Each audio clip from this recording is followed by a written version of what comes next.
They say every family has secrets. Ours was buried in the ground. Literally. When I was a kid, maybe around 10 or 11 years old, my grandpa told me something strange. Something so odd, it stuck with me like a splinter under the skin. He said, "Never dig behind the barn, you hear me? Not ever. Don't even think about it." I remember laughing. I thought he was joking. A weird old man trying to scare a city kid with ghost stories and folklore. But when I looked at his face, he wasn't smiling. His voice wasn't playful. His eyes. God, I'll never forget his eyes that day. He looked scared. That was back in late August of 1994. I asked him why. I begged, actually. I mean, come on, I was a curious kid. What was behind the barn that was so dangerous? Was it a well? A sinkhole? A mine shaft? But all he said was, something we were never meant to touch. That's the kind of thing that carves itself into a kid's imagination. You spend your days running around the woods, climbing trees, scraping your knees, and meanwhile, in the back of your mind, you're always thinking about that forbidden patch of earth. That part of the yard was different. Always. Even back then. No flowers ever grew there. The grass was pale and patchy, like it was dying faster than it could regrow. Animals wouldn't go near it. Birds flew around it. Deer avoided the trail that passed closest to it. Hell, even our dog would whimper and whine if it got too close. And yet I never saw anything. Not really. Just a stillness. A weird kind of silence, like that place held its breath every time someone walked by. And I respected that silence. For years, I really did. Until I didn't. My grandpa passed away in the spring of 2022. I hadn't seen him in almost a decade. Life happened as it does. Work, relationships, cities, chaos. But when I came back to Dodgeville, Wisconsin for his funeral, everything came rushing back. The house. The smell of fresh-cut lumber and old tobacco. The barn. And of course, that patch of earth he told me never to dig. I inherited the property. No siblings, no cousins who cared enough to come back. Just me. Alone with the ghosts of my childhood. For weeks I cleaned, organized, painted, fixed fences. It was peaceful in a weird way. Therapeutic. Like patching up old memories with new nails and paint. But every day, I walked past that dead patch of ground. And every day, I felt it watching me. On the afternoon of September 29th, something changed. The air was thick, like it was holding something in. Birds were quiet. Trees stood still. And I swear, the light looked different over that spot, like it was being filtered through something that wasn't there. That was the day I gave in. I told myself it was silly. Just a weird story an old man once told a kid. Nothing real. Nothing dangerous. Just soil and stone. I went to the shed, grabbed a shovel, and walked out to the back of the barn. The ground was oddly soft. As if it had been dug before and filled back in. Not recently, but once long ago. After maybe 10 minutes of digging, I hit something. Metal. I cleared the dirt with my hands and found a rusted metal plate, about 3 feet across. It had strange carvings on it, lines and shapes that reminded me of old runes or sigils. In the center, a pentagram, carved deep, with iron chains bolted across it in the shape of an X. That's when I should have stopped. I remember standing there, catching my breath, wiping the sweat from my forehead. Something in my gut told me this wasn't just some old septic lid or abandoned storm shelter. But before I could decide what to do next, the ground shifted under my feet. There was a loud crack, and the soil gave way beneath me like a trapdoor made of dust. I didn't even have time to scream. Just the sudden, sickening drop, and then darkness. I must have fallen 10, maybe 12 feet. I landed hard, my back slamming against something wet and cold. I couldn't move for a few seconds. My head spun, ears ringing, lungs gasping. When I finally sat up, I saw it. A cavern. A real one. Not a man-made bunker or cellar, but something ancient. Natural, yet not. The walls were lined with dark stone, smooth in places, jagged in others. Roots hung from the ceiling like veins. And in the middle of the chamber, just a few feet ahead of me, there it was. A shape. I couldn't tell what it was at first. The beam of light filtering through the hole above me barely reached it. But as my eyes adjusted, I realized it wasn't just a shape. It was chained. Chains crisscrossed in the air, connected to nothing. Suspended. Floating, somehow like gravity didn't apply down here. I stared. I didn't breathe. Then I heard it. A sound that didn't belong. A sound I'll never forget. Breathing. Not mine. Not echo. Real, shallow, rhythmic breathing, coming from the thing suspended in the chains. That's when I realized. The chains weren't holding it down. They were holding it in. And I had just broken the seal. Before we continue, if this story has you on edge right now, take a second and hit the like button. It really helps this video reach people who love dark, unsettling stories like this one. Also, I want to know where you're watching from. Drop a comment telling me your city, state, or country. It's always chilling to see how far these stories travel. And if you don't want to miss the next tale buried in the woods, forgotten farms, and places people were warned to avoid, subscribe to the channel and turn on notifications. Alright, let's keep going. I was still on the ground when I saw it move. Just a twitch at first, barely anything. A slight rattle of the chains, like metal reacting to tension. But it was enough. I froze. My body didn't listen to me. I wanted to scramble back toward the wall, to climb out, to run, to do anything but stay down there in that silent stone womb. But I couldn't move. Something deeper than fear held me in place. Something primal. It wasn't just that I had fallen into a cave. I had fallen into a prison. And something inside that prison had just felt me arrive. The shape in the chains wasn't clearly visible. It was cloaked in shadow, shifting slightly like it breathed or pulsed. It didn't make sense. My mind tried to make sense of it anyway. Maybe it was a sculpture. A weird art installation. Maybe someone had placed it there as a joke, a relic, some creepy antique to scare people away. But then the chains stretched again, like something pulled against them from the inside. And I heard a whisper. Not a word. Not a language. Just a sound. Soft. Like hot air moving across cold rock. It said nothing, and still I understood. It knew I was here. I forced myself to stand, legs trembling beneath me. My flashlight was still in my backpack, now covered in dirt and torn at the side. I dug it out with shaking hands, clicked it on, and aimed it at the chained figure. The beam flickered. Then it steadied. What I saw next twisted my stomach. There was no body. No bones. No skin. No physical shape that made sense. Just a shifting mass. Blacker than the cave itself. Like something had punched a hole in reality and wrapped it in chains. It was like staring at a shadow that wasn't being cast by anything. Every time I tried to focus on its form, it changed, liquid, smoke, flame, a dozen other things I don't have words for. But worst of all were the eyes. Not human. Not animal. Just two faint pinpricks of red, deep inside that swirling black. Watching me. Studying me. Measuring the weight of my soul. The whisper returned. Louder this time. Still no words. But meaning. Hungry. Lonely. Waiting. I stepped back and nearly tripped over a bone. A real one. A femur, maybe. I don't know. I'm not a doctor. But it was human. No question. That's when I noticed the others. Scattered across the floor, half buried in the dirt and mold, bones, shoes, rusted tools, shreds of fabric. Remains. Dozens of them. Maybe more. I wasn't the first person to come down here.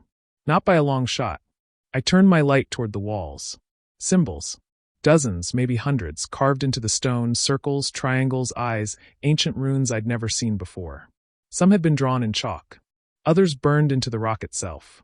Some glowed faintly when the light passed over them, like they had a life of their own. This wasn't just a cave. It was a seal. My grandpa hadn't just been warning me away from danger. He had been guarding a gate. And I had broken it open. I ran to the side, heart thundering in my chest, and looked up. The hole I'd fallen through wasn't high, but the walls were jagged and slick with moisture.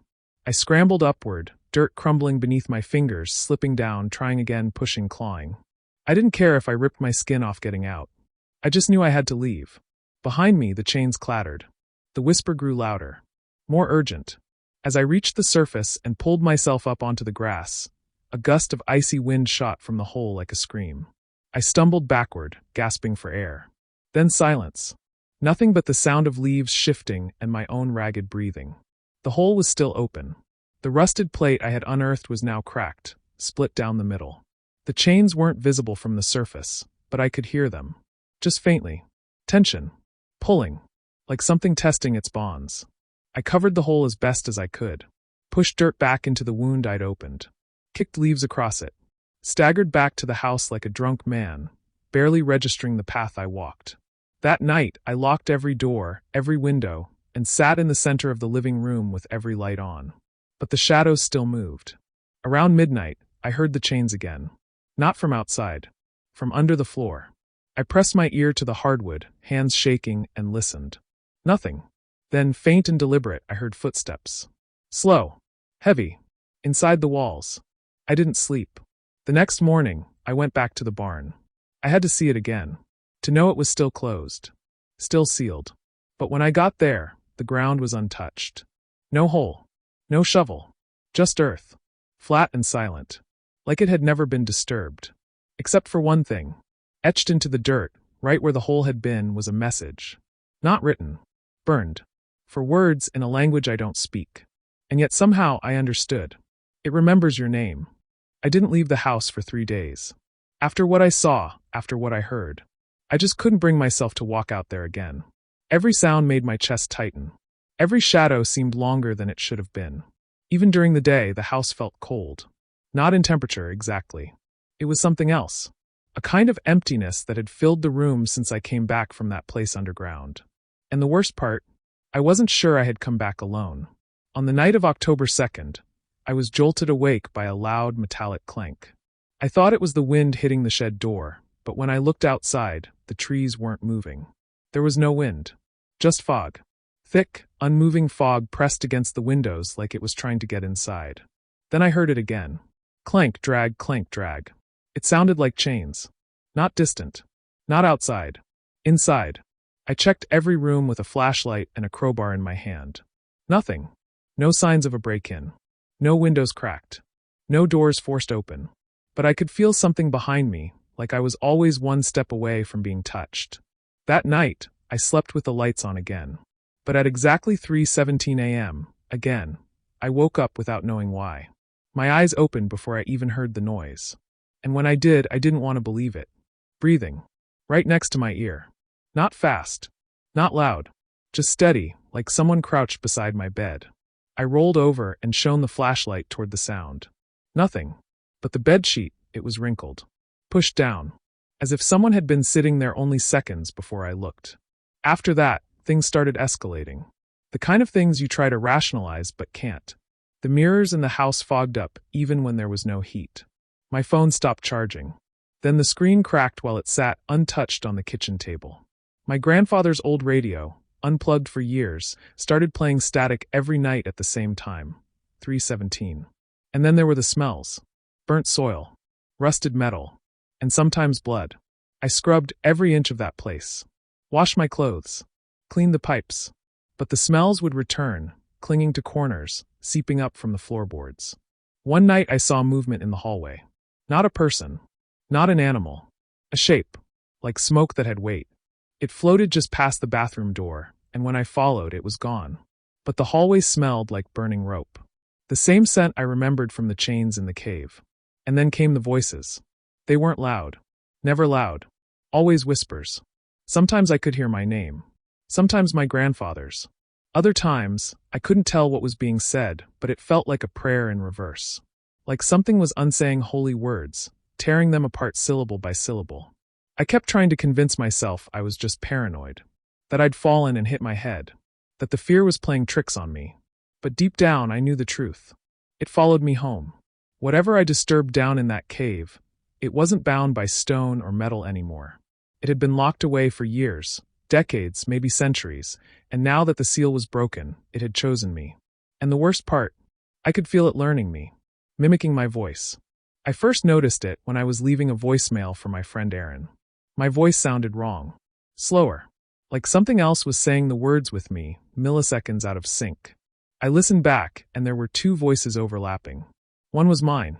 The other was deeper. Hungrier. I deleted the message and tried to call again, but my phone refused to dial. Every number I pressed came out as 317. Every single time. That day, I drove into town to get away from the house. Just for a few hours. I sat in my truck in the diner parking lot, hands shaking on the steering wheel. And that's when I saw the old man. He stood across the street, in front of the church. Long coat. Hat pulled low. But I knew that face. It was my grandfather. He had been dead for 6 months. I stepped out of the truck and yelled, "Grandpa!" He didn't answer. Just raised a single hand, pointing toward me. Then to the ground. Then he vanished into the fog. I ran across the street, desperate, shouting his name. But he was gone. The pastor came outside, startled, asking me if I was okay. I told him what I saw. He said, "Son, no one's been outside except you. There's no one else out here." I asked if the church had security cameras. He said yes. We checked the feed. Nothing. Just me talking to empty space. That night, I found something else in the house.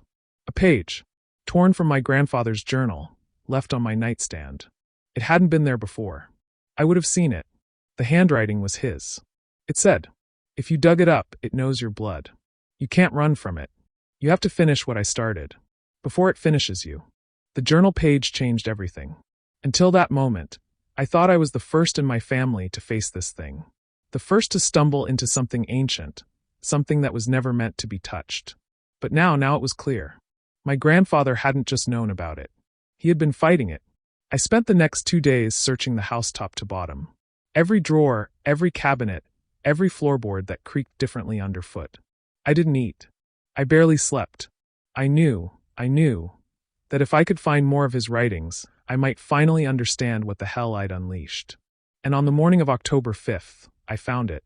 Behind a false wall in the attic, covered by a dusty canvas sheet, there was a trunk. Old metal, rusted at the edges. The lock had been broken for years. Inside were books, maps, photos, and a journal. Not a small one-page note like before. A full, thick, leather-bound log. Dozens of entries. Some written in pen, some in pencil, and a few, disturbingly, scrawled in what looked like dried blood. The first entry was dated March 22nd, 1971. It started like this. "It's awake again. I can feel it in the soil. The chain marks are shifting. The seal is weakening." As I read, a cold wave swept through me. My grandfather hadn't just been aware of the thing buried behind the barn. He had been its warden. He described dreams. The same ones I'd been having. Chains breaking.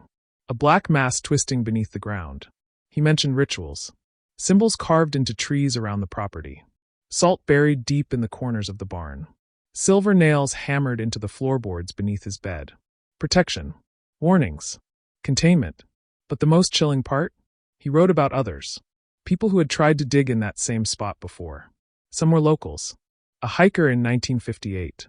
A pair of kids in 1963. A land surveyor in 1975. All of them went missing. Some of their bodies were found weeks later. Some were never found at all. But they all had one thing in common. Each of them disturbed the ground. Each of them woke it up. And my grandfather, he was the one who buried them again. The entries got darker as the years passed. Less coherent. More frantic. He spoke about the entity not as a creature, but as a hunger. Something that fed on presence. Attention. The more you looked at it, the more you thought about it, the more it grew. And once you interacted with it, even by accident, it knew you. There was one passage that made me sick to my stomach. It read, "I watched it take my brother. I didn't stop it. I couldn't. When it chooses you, there's no saving your soul. Only your body might survive. If you're lucky. If you're willing to lock it away again." I didn't even know my grandfather had a brother. There were photographs in the trunk, too. Some of him as a young man, standing near the barn. Others were of the forest.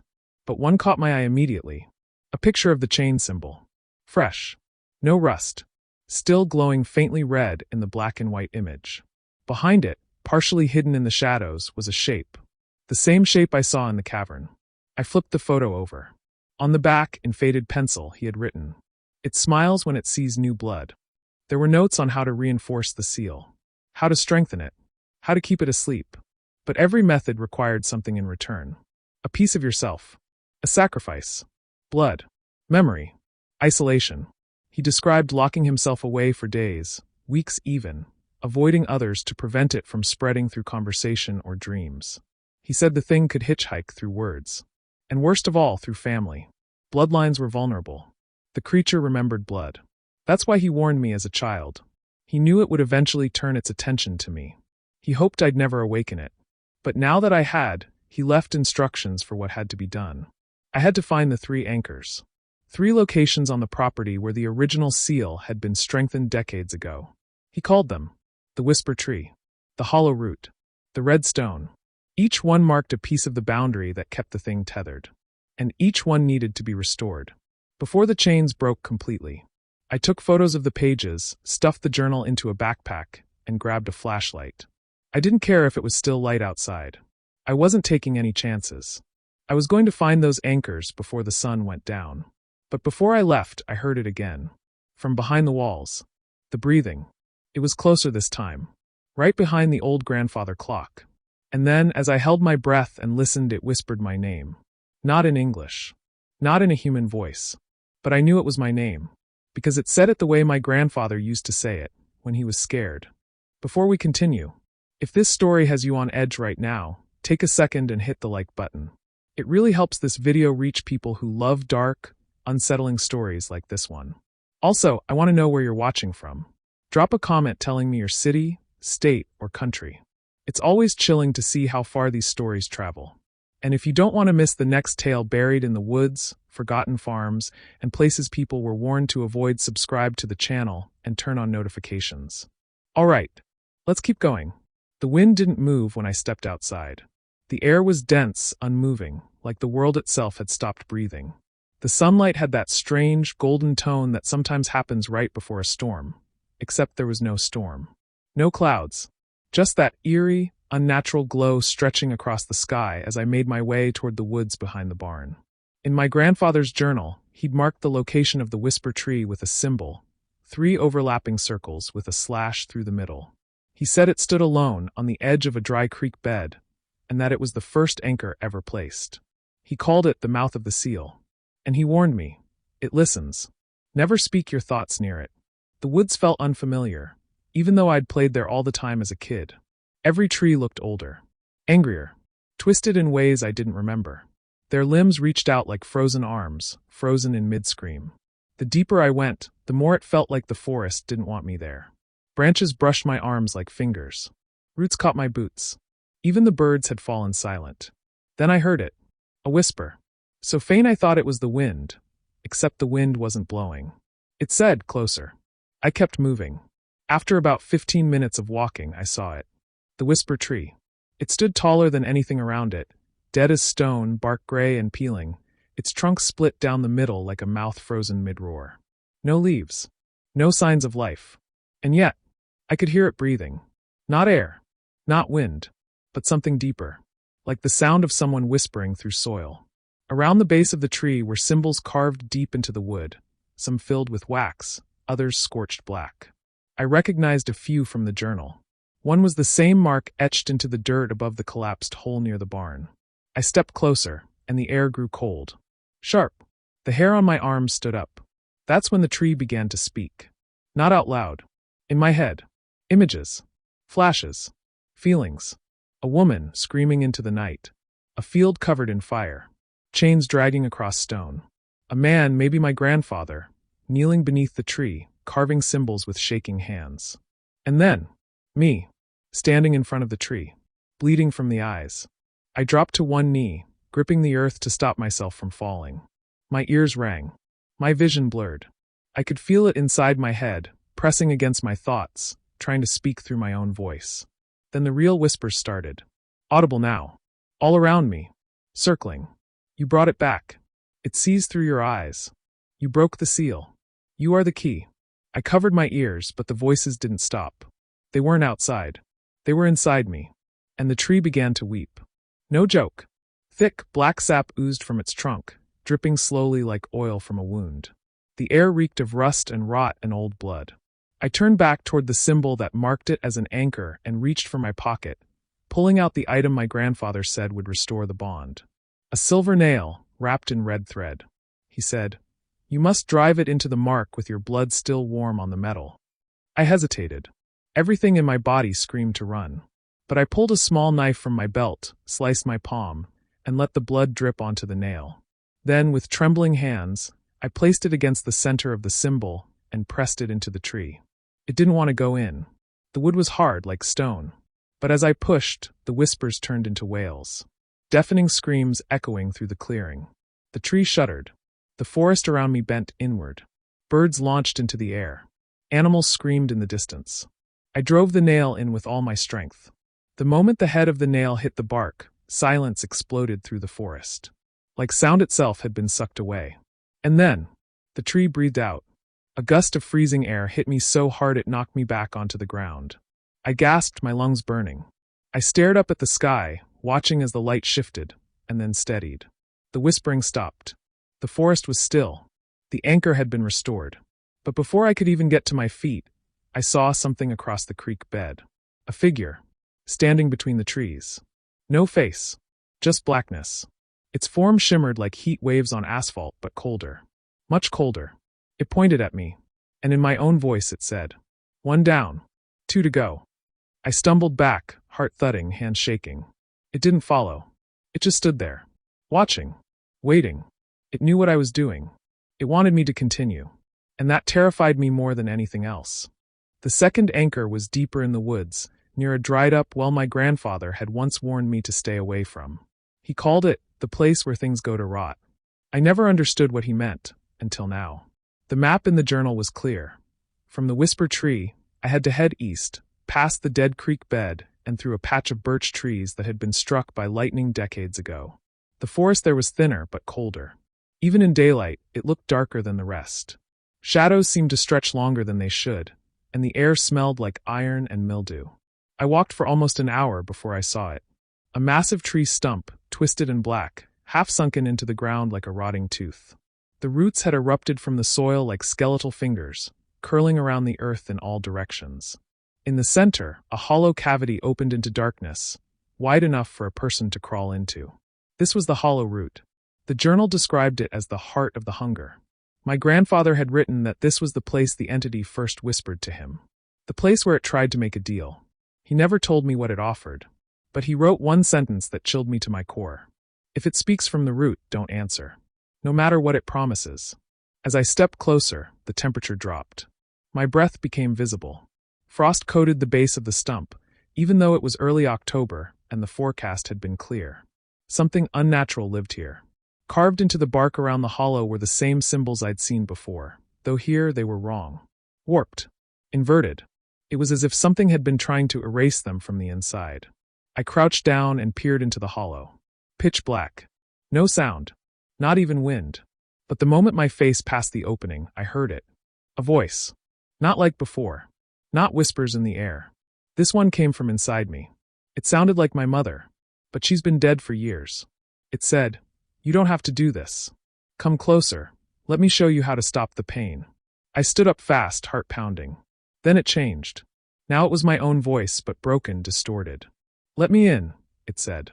"You've already opened the door. All you have to do is step through." I backed away. But then something crawled out. Not fully. Just fingers. Long, gray, jointed the wrong way. They reached out of the hollow and began clawing into the dirt, one after another, dragging something heavy behind them. And I could hear the chains again, rattling inside the earth. I took the second silver nail from my pocket, already wrapped in blood-stained thread. My hand was trembling so badly I nearly dropped it. The journal had been clear. The hollow root won't let you seal it easily. You have to burn it first.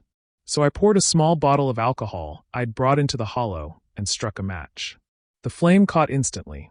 There was no smoke, no smell, just this blue, unnatural light flickering from inside the tree.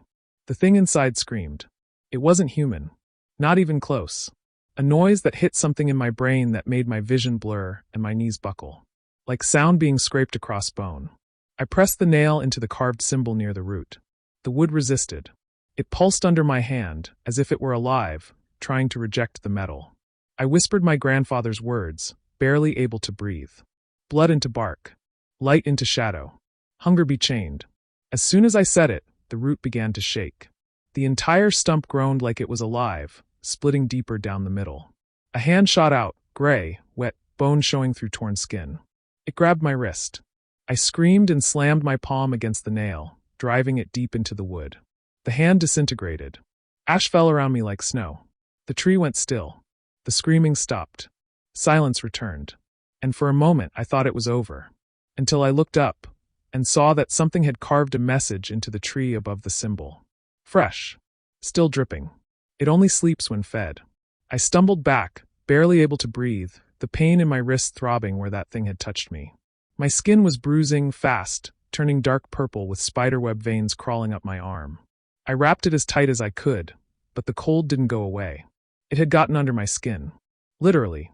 Whatever was sealed inside the hollow root had tried to enter me. And maybe part of it had.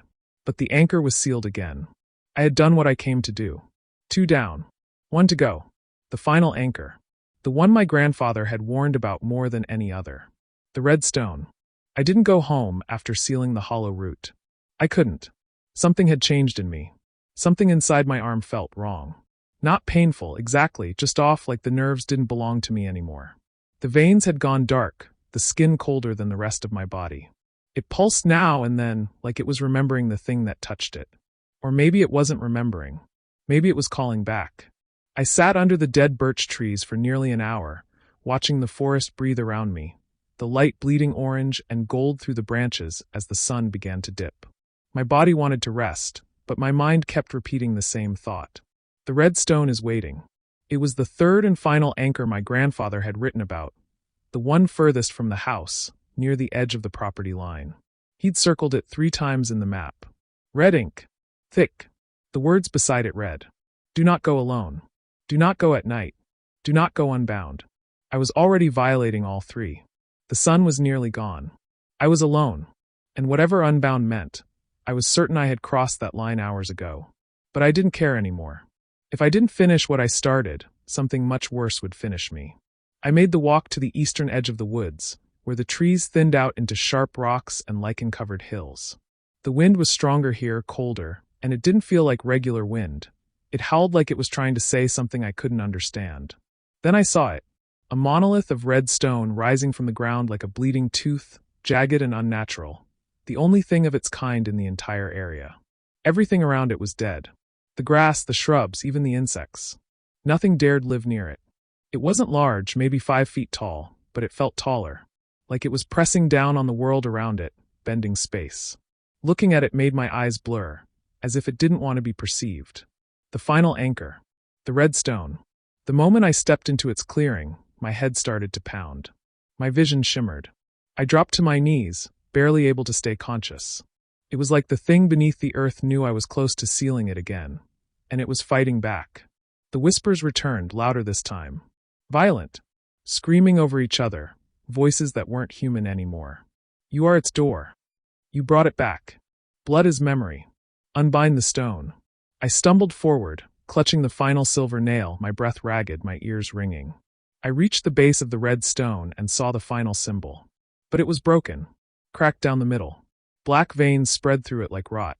Whatever seal my grandfather had made here was the weakest of them all. And now it was nearly gone. Then came the voice. Not a whisper. Not a feeling. An actual, audible voice. It was his voice. My grandfather's. But it wasn't coming from outside. It was inside the stone. He said. It wore my face. "It'll wear yours next." I screamed, covering my ears, backing away from the stone. But it kept speaking. "You can't seal it alone. You were never meant to. You were the sacrifice." And then I remembered something.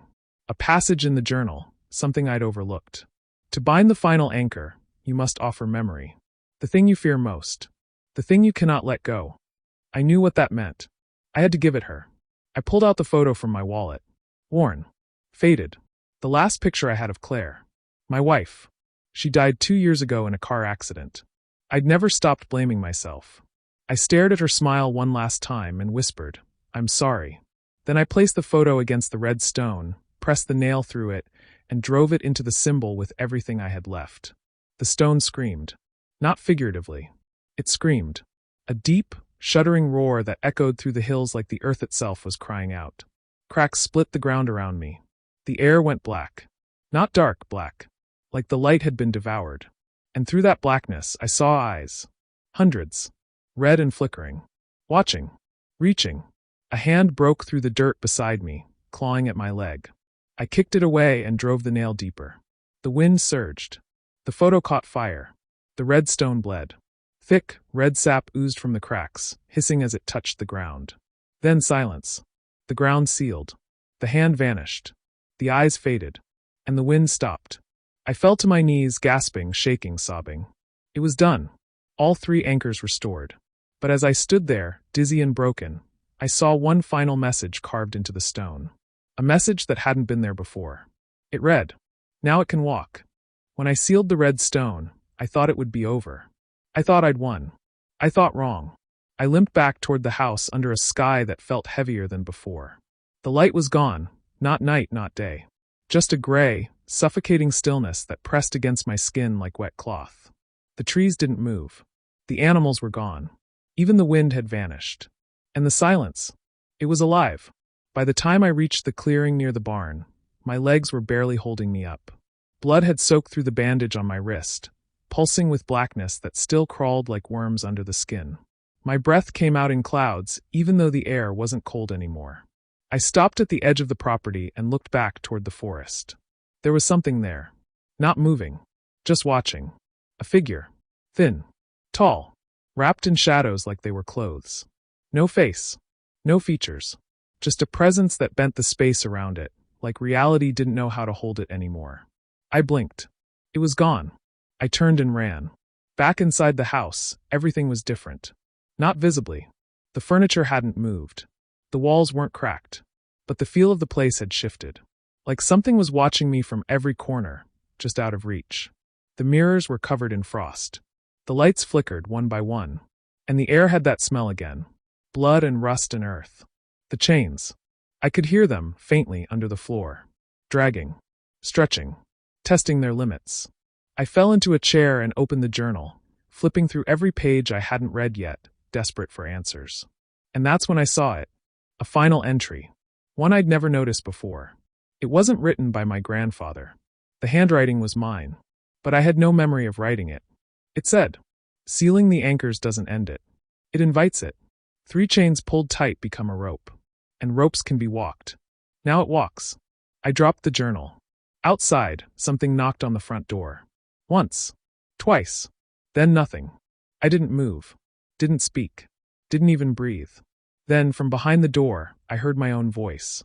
It said, "Let me in. I'm cold." I stood up, shaking, grabbed the nearest weapon I could, an old fireplace poker, and stepped slowly toward the door. It knocked again. Faster this time. Urgent. Still using my voice. "Let me in. You're safe now. It's over." But I knew the truth.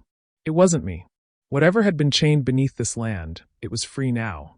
Not fully, but enough to walk. Enough to wear. And it was wearing me. I didn't open the door. Instead, I backed away, eyes locked on the wood as it groaned under invisible pressure. Then the knocking stopped. Silence. Until I heard it inside the house. The back room, where the old mirror used to hang. Footsteps. Soft. Deliberate. I turned slowly toward the hallway, and froze. There was a figure standing at the end. It looked exactly like me. Same clothes. Same height. Same face. But the eyes were wrong. Black. Bottomless. Moving. And the mouth. The mouth was smiling too wide. It raised one hand and pointed at me. Then it spoke, without opening its mouth. "You can't hold it. The chains were never for me. They were for you." It stepped forward. Not walking, gliding like it wasn't bound by gravity. The floor didn't creak under its feet. The walls didn't react to its presence. But I could feel it in my bones. Every cell in my body wanted to run, to scream, to tear itself apart just to escape. But I couldn't move. It was inside me now. And then, just as it reached me, it vanished. Gone. No sound. No light. Just the echo of its presence crawling through my skin. The house went dark. Completely. The power died. My phone shut off. Every source of light gone. And from the shadows, I heard a final whisper. "You didn't seal it. You replaced it." The house was silent for almost an hour after it vanished. I sat in the dark, gripping the poker so hard my knuckles turned white. Every second stretched like a lifetime. Every creak in the walls made my pulse spike. I didn't dare move. I didn't dare blink. I was afraid that if I looked away, even for a moment, it would be there again, wearing me. I stared into the hallway, where the copy of me had stood, and whispered under my breath. What did I do? Then slowly something occurred to me. The house wasn't just silent. It was empty. The presence, whatever had been walking behind the walls, whispering through mirrors, pressing on my thoughts, it was gone. And in its absence, something worse was left behind. An openness. A vacancy. I wasn't sure how to explain it, but I felt like the world around me had thinned, like the skin of reality was now transparent. The air inside the house felt wider. Like more space was in the room than there had been before. And that's when I remembered the trapdoor in the pantry. My grandfather had told me it was just an old storm shelter. I'd never thought to check it, not once in my entire life. But now something inside me whispered that I had to go down there. I didn't want to. God knows, every fiber of my being screamed don't, but something else, something deeper, darker, was already pushing my legs forward. I moved like I was being pulled by strings. The pantry door creaked open slower than it should have. Dust fell like snow as I pulled the rug aside and revealed the trapdoor. The metal handle was ice cold, and the wood around it had blackened with mold that hadn't been there before. I opened it. Below, the stairs were carved straight into the ground. No light. No rail. Just earth and shadow. And at the bottom, a door. Not made of wood or steel, but of stone. Blood red. Cracked. Covered in the same symbols I'd seen carved into the whisper tree, the hollow root, and the red stone. But this door, this one was different.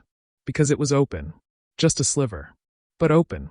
And something inside that sliver was watching. It wasn't eyes exactly. Not something you could point to. It was a sense.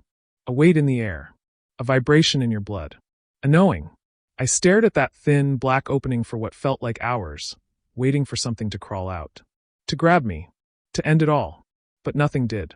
Because something already had. The door had opened the night I fell into that hole behind the barn. And it never fully closed again. The seals, the anchors, everything I thought I was restoring, none of it had been meant to trap the thing. They were meant to keep me from becoming the door. My grandfather had been the last key holder. He hadn't just sealed the entity, he'd contained it inside himself. Through ritual, isolation, sacrifice. But when he died, the burden didn't disappear. It passed. To me. And I'd failed to carry it. I'd broken the surface seal. I'd woken it. And when I sealed the anchors again, I didn't lock it away. I anchored it here. Not in the ground. In me. The journal had said, "You were the sacrifice." I finally understood. I wasn't chosen to stop it. I was chosen to host it. The more I thought about that, the more I felt something squirming behind my eyes. Like a pressure building in my skull. Like something testing the walls of my mind from the inside. And then I heard it. A voice that was no longer a whisper. It was inside me now. And it was speaking clearly. "You gave me form. Now give me passage." I backed away from the trapdoor and slammed it shut, throwing my full weight onto it, as if that could change anything. As if a piece of wood could stop something that had been waiting since before memory. The lights flickered back on. The frost on the mirrors melted. The air felt normal. But I knew better. This wasn't peace. This was acceptance. It had no reason to hide anymore. It had me. And the world had a door again. A door that never really closed. And deep down I knew it was opening wider every time I slept. I didn't sleep after I slammed the trapdoor shut. I didn't even move. I sat on the kitchen floor, lights on, knees pulled to my chest, listening to the walls breathe around me. I felt it behind everything, beneath the paint, under the floorboards, inside the vents. Watching. Smiling. Stretching itself into every empty space it could find. The house felt full now. Too full. Like I wasn't alone anymore. I wasn't afraid of seeing it anymore. I was afraid of becoming it. Around 3:17 a.m., the lights cut out again. Not with a pop or a flicker. Just gone. Darkness fell so heavy it felt physical. Then came the sound. Not footsteps. Chains. Dragging across the floor above me. Across the ceiling. Through the walls. Louder now. No longer subtle. No longer creeping. It wasn't hiding anymore. It was hunting. I grabbed my flashlight, but it wouldn't turn on. I tried my phone, dead. I lit a match, and even that small flicker trembled like it was afraid of the dark it had to fight. That's when I heard my own voice again, calling from the upstairs hallway. "I'm ready. Are you?" I didn't answer. The chains stopped.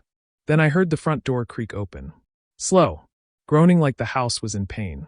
I stood up and stepped into the hallway. And there it was, standing in the doorway. Me, or what it had made from me. Its body was longer, distorted, twisted like clay melted in a kiln. Its smile was wide enough to split its cheeks. The eyes were red, glowing faintly, dripping something black that steamed as it hit the floor. It raised one hand and pointed at me. "You kept the door open. Now walk through." I backed up slowly, but the thing didn't move. It just waited, like it knew where this was going. I turned and ran for the basement. If this thing had come from beneath the house, if that door of stone was where it crossed over, maybe I could force it back. Maybe I could close it. Maybe it wasn't too late. I pulled the trapdoor open and descended the dirt steps in pitch black, barely able to breathe. The stone door at the bottom was now wide open. A howling wind poured from it, even though there was no source. The smell of rot, burnt hair, and wet metal filled the air. Behind the threshold was nothing. Literal nothing. It wasn't dark. It was absence. A world with no sound, no gravity, no shape. Just pressure. Just hunger. I heard it whisper. All around me. You were always the door. You opened. We walked. You stay. We go. Then I saw them. Others. Dozens of them crawling through the portal, dragging chains behind them. Some looked like people. Others didn't. Their bodies twitched in impossible ways. Their heads turned the wrong direction. Their mouths were on the wrong parts of their faces. Each one had empty sockets for eyes and teeth too many for their skulls. They hissed in unison. Blood opens. Blood binds. Blood stays. And that's when I saw him. My grandfather. Kneeling at the edge of the portal. His face pale, sunken, half-eaten by whatever horrors lived beyond. But his eyes, God, his eyes were still human. Still him. He looked up at me. You came too late. I dropped to my knees. How do I stop it? He said nothing, but slowly lifted one trembling hand and pointed at my chest. I understood. It had to be me. A lock needs a key. A door needs a sacrifice. I pulled the blade from my belt, the one I'd used to bleed on the silver nails. Its edge was dull but still sharp enough. My hand shook. I couldn't stop crying, but I pressed it against my chest anyway. And then, something grabbed me from behind. The thing in my shape. It had followed me down. It slammed me to the ground, whispering, "We were born from you. We will die with you." I fought. I screamed. I stabbed it over and over, but it didn't bleed. It didn't flinch. Its hands melted into my shoulders, fusing with my skin, becoming part of me. You are ours. Let us wear you. I reached for the journal. Flipped to the final page. The ritual my grandfather had never finished. The one he'd written but never performed. It said, "A door made of blood must be sealed with silence. A name must be forgotten. A memory must be burned." I knew what it meant. I had to forget myself. Erase everything that made me me. My face. My name. My past. Burn it all. Only then would the entity lose its shape. Only then would the door collapse. I took the journal, the photos, everything, piled it at the edge of the portal, and set it on fire. The flames spread fast. They ate the memories. And the entity screamed. Not just once. Every one of them. In the room. From the portal. They screamed together. 1,000 mouths without form. I grabbed the blade again. And I whispered my name one last time. Then I stabbed deep. The room shattered. The wind died. The chains fell silent. And everything went black. I don't know how long I was unconscious. Maybe hours. Maybe minutes. Maybe longer. When I opened my eyes, I wasn't in the basement anymore. I wasn't in the house. I wasn't in the woods. I wasn't anywhere I recognized. The sky above me was black, not night, not clouds, but a solid void. A ceiling of nothing. And the ground beneath me pulsed like flesh. It wasn't the world I knew. It was what was beneath it. The place the thing had come from. The place I had opened. Or maybe I hadn't just opened it. Maybe I'd crossed through it. I stood up slowly, my limbs stiff, my skin burning with cold that came from inside. There was no wind. No noise. No light source. Yet everything was visible. Like the world itself was made of shadowed glass.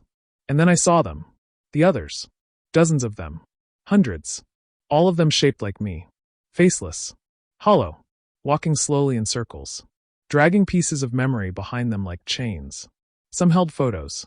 Some held clothing. One had a wedding ring clenched in a hand that didn't have fingers. I tried to speak. To ask where I was. To scream. But no sound came out. Because I had no voice. I looked down and realized the wound in my chest wasn't bleeding. It was empty. Like everything inside had been scooped out. Like the soul had been replaced with space. And then I heard the thing again. Not from outside. From inside me. It whispered, "You are the vessel. You are the price." The memory burned. The door is sealed. I dropped to my knees. My mind unraveling. I had done what the journal said. I had sealed it with silence. With sacrifice. But I hadn't died. Because death isn't the price. It's absence. To stop it from walking through the world, someone had to become the hollow. A container. A prison with no door. And that someone was me. The voices around me began to rise, each one screaming without sound. The other vessels. Other seal bearers. Faces blurred by time. People who had once walked the surface, now erased from memory. Names never spoken. Lives never remembered. That's how it stayed locked away. Through forgetting. Through being forgotten. I stood up and felt the chains wrap around my arms. Not metal, but guilt. Memory. Regret. Each link was something I had loved. Something I had lost. Claire's smile. My grandfather's warnings. The woods behind the barn. All of them turned into weight I would carry forever. I tried to fight it. I tried to remember who I was. My name. My voice. My story. But it all slipped through my fingers like smoke. And then I heard footsteps behind me. Slow. Heavy. It was me again. The thing. The shape. The echo. It walked toward me and whispered, "The door has closed. You are sealed." I said nothing, because I couldn't speak. It placed a hand on my shoulder and smiled with a face I used to recognize. Then it stepped forward and walked into me. Not into my body, but into the void where I used to be. And for the first time, everything was still. No whispers. No chains. No movement. Just a silent, black horizon. And I knew then what my grandfather had meant all those years ago. He didn't warn me to keep me safe. He warned me because he saw himself in me. Because he had once been the vessel. And when he grew too weak to carry it, the weight shifted. To me, I was never meant to stop the thing. I was just meant to hold it. Until the next crack formed. Until someone else got curious. Until the chain moved again. And when that happens, when someone walks too far into the woods, when someone finds the wrong tree, when someone digs, I'll be there, watching, waiting, remembering a name no one else does. Because I'm the hollow man now, and I remember everything. If you're hearing this, it means the seal hasn't failed, yet. But it also means something's starting to loosen. Because you found this. Because you listened. Maybe you stumbled across this story by accident.